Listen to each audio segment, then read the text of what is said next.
Hello student, परिश्रम school के इस वीडियो लेक्चर में आपका स्वागत है। आज हम बात करेंगे चैप्टर 3। अगले वीडियो में हमने चैप्टर 3 के अंतरिक्ष परी सुनीता विलियम्स के चैप्टर के क्वेश्चन 1 और 2 के बारे में देखा था। एक एक वाक्य में प्रश्न है और दो दो वाक्य में प्रश्न। ये दो प्रश्न हमने समझे थे। आज हम देखेंगे क्वेश्चन 3 सविस्तार उत्तर। हमने फेयरबुक में 3 ही प्रश्न लिखे हैं कि अंतरिक्ष में सुनीता ने कितने प्रकार के रिकॉर्ड बनाए, सुनीता विलियम्स के लिए हमें किस बात का गर्व है और सुनीता ने अपने सपने कैसे साकार किए। ये 3 प्रश्न हमने देखे थे। आज इसके अलावा हम 2 प्रश्न और देखेंगे। सबसे पहला है कि सुनीता ने अंतरिक्ष में कितने प्रकार के रिकॉर्ड बनाए। तो सुनीता ने अप्रैल 2007 में अंतरिक्ष के बोस्टन मैराथन में भाग लिया था। कि 2007 में अप्रैल में जब वह बोस्टन मैराथन थी उसमें उसने भाग लिया था। उसमें 4 घंटे 24 मिनट में 42 किमी का सफ़र तय करके वह प्रथम स्थान पर रही थी। उसके साथ थे जो अंतरिक्ष यात्रा में है, उसके साथ थी उसमें उसने रिकॉर्ड बनाया था। कितने? तो कि 4 घंटे 24 मिनट और 42 किमी का सफ़र तय करके वह प्रथम स्थान पर आ रही थी। सुनीता से पहले कि उसके पहले शेनॉन लुसिक नामक अंतरिक्ष यात्री 188 दिन और 4 घंटे अंतरिक्ष में रहा था। कि सुनीता से पहले जो शेनॉन लुसिक नामक अंतरिक्ष यात्री थे वो 188 दिन और 4 घंटे अंतरिक्ष में रहा था।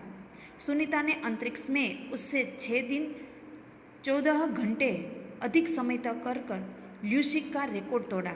कि उससे भी ज़्यादा वह 6 दिन और 14 घंटे अधिक समय तक रहकर ल्यूसिक का रिकॉर्ड था उसने तोड़ दिया। इसी प्रकार 29 घंटे 17 मिनट तक स्पेस वॉक करके उसने एक नया रिकॉर्ड भी बनाया। कि सुनीता ने जो 2007 में वह अंतरिक्ष बोस्टन मैराथन में उसने भाग लिया था और 4 घंटे 24 मिनट और 42 किमी का सफ़र उसने तय किया था और प्रथम स्थान पर रह चुकी थी। और उसके बाद शेनॉन लुसिक से उसके जो शेनॉन लुसिक नामक अंतरिक्ष यात्री था वो कितने दिन रहे थे? तो कि 188 दिन वे 4 घंटे तक अंतरिक्ष में रहा। सुनीता ने अंतरिक्ष में उससे 6 दिन 14 घंटे अधिक समय तक कर ल्यूसिक का रिकॉर्ड भी तोड़ दिया। इसी प्रकार 29 घंटे 17 मिनट तक स्पेस वॉक किया, जो स्पेस में अंतरिक्ष में वॉक किया, उसके एक नया रिकॉर्ड बनवाया। इसी तरह सुनीता ने अंतरिक्ष में अनेक प्रकार के रिकॉर्ड बनाए। दूसरा प्रश्न है सुनीता विलियम्स के लिए हमें किस बात का गर्व है। ये हमने फेयरबुक में लिखे हैं कि सुनीता विलियम्स के लिए हमें किस बात का गर्व है। तो सुनीता भारतीय नहीं है। हमने देखे थे कि सुनीता के पिता कहाँ के हैं, तो कि मूल गुजरात से उसका जुड़ा है। जो मेहसाणा जिले के झुलासन गांव है उसमें उसका जन्म हुआ था। तो सुनीता भारतीय नागरिक नहीं है, परंतु उसका मूल गुजरात से जुड़ा हुआ है। उसके पिता दीपक भाई पंड्या जन्म से गुजराती है। उसका जन्म गुजरात में हुआ और बाद में वह अमेरिका चले गए। उन्होंने अपना आधा जीवन गुजरात में ही बिताया था। यहाँ वे एक सफल डॉक्टर के रूप में रहे। 1960 में वे हमेशा के लिए अमेरिका चले गए। वहाँ उन्होंने युगोस्लाविया की उर्सबायन बोनी नामक युवती से शादी की। उनकी 3 संतानों में सुनीता सबसे छोटी थी। इस प्रकार गुजरात के मूल होने के कारण सुनीता भारतीय है। इस तरह सुनीता के भारतीय होने पर हमें गर्व है कि सुनीता भारतीय नागरिक नहीं है, परंतु उसका मूल गुजरात से जुड़ा हुआ है, क्योंकि उसके पिता दीपक भाई पंड्या जन्म से गुजराती है। उन्हें अपना आधा जीवन है वो गुजरात में ही बिताया है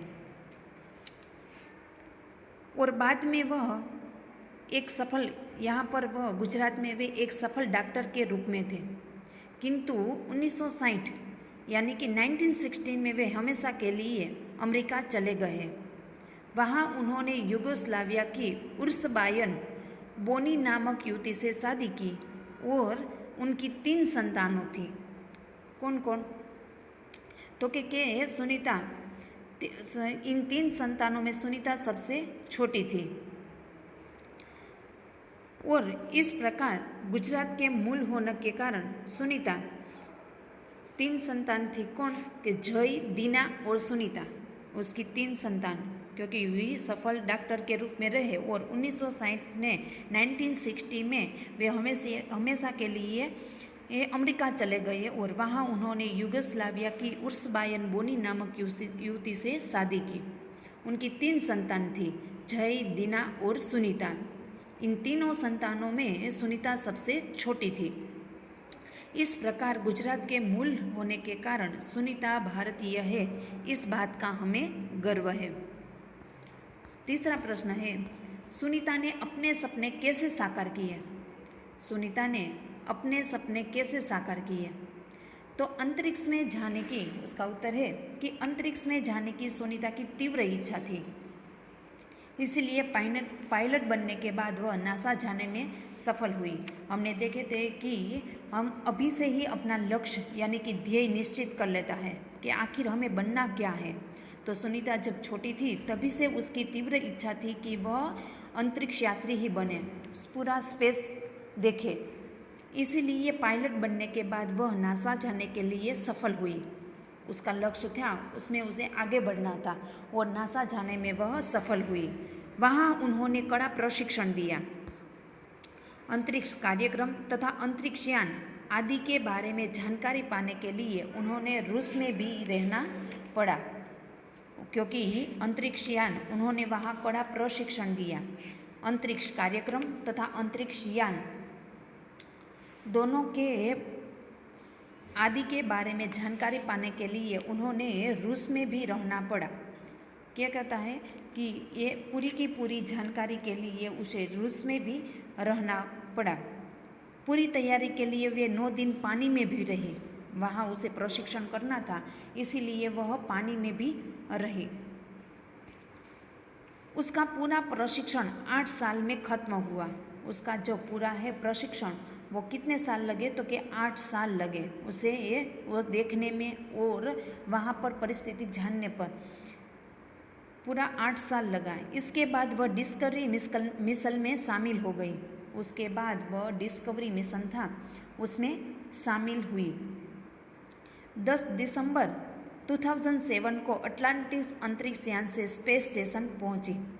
अटलांटिस स्पेस स्टेशन था, वहाँ पर वह पहुंची। इसी प्रकार सुनीता ने अपने सपने साकार किए। उसका सपना क्या था? तो कैसे ये बचपन से ही उसे अंतरिक्ष यात्री यानी कि अंतरिक्ष यान बनना था।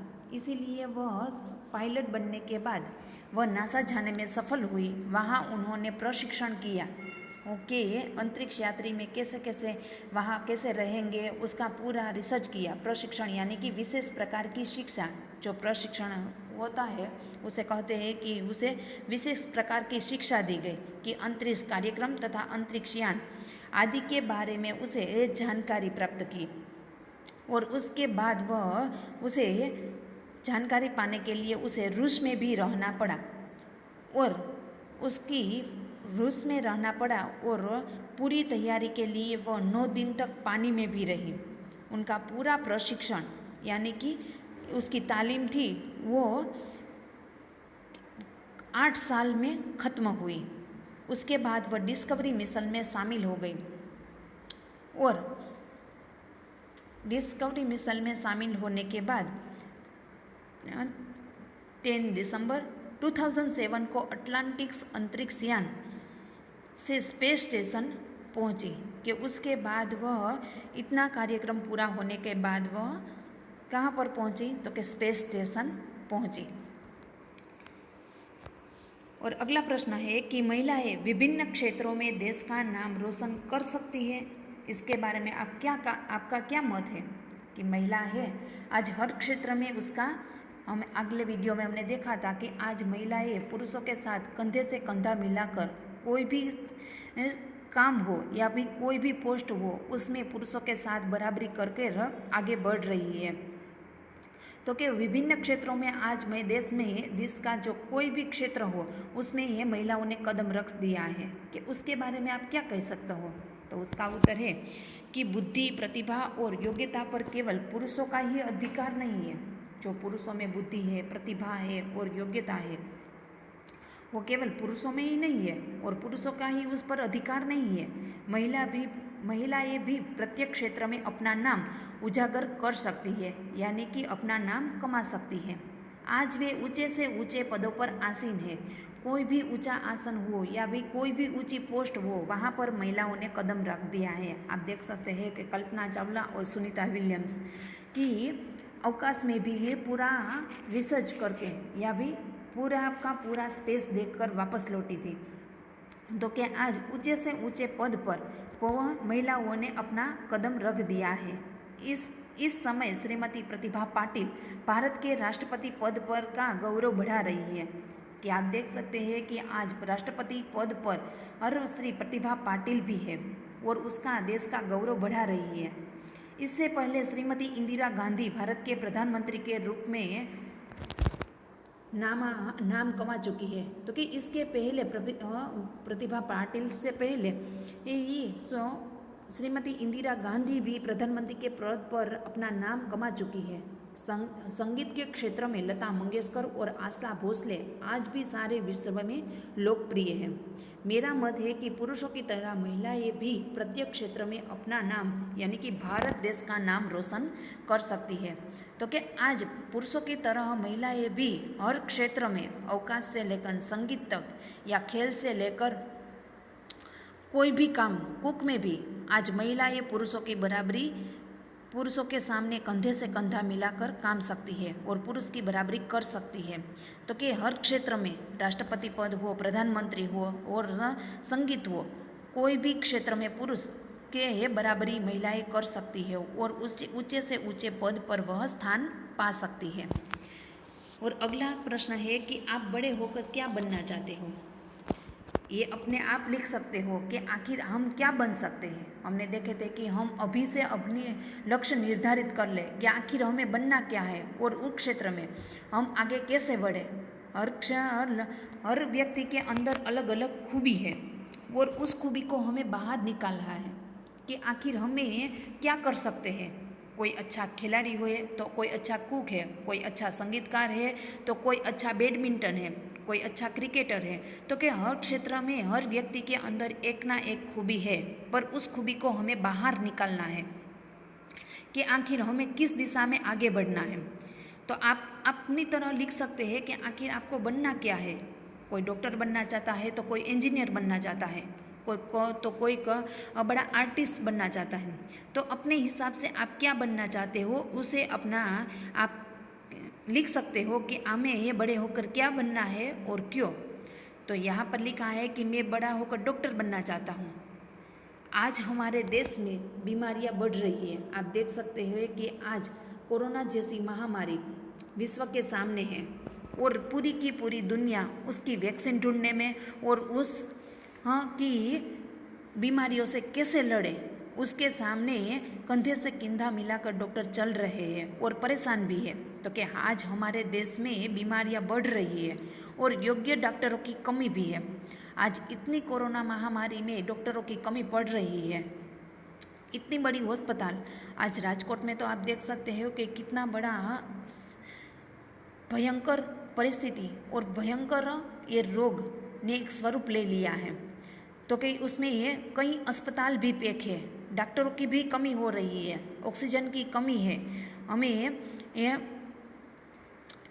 कई साधनों की भी कमी है। तो कि आज हमारे देश में वेंटिलेटर की कमी है।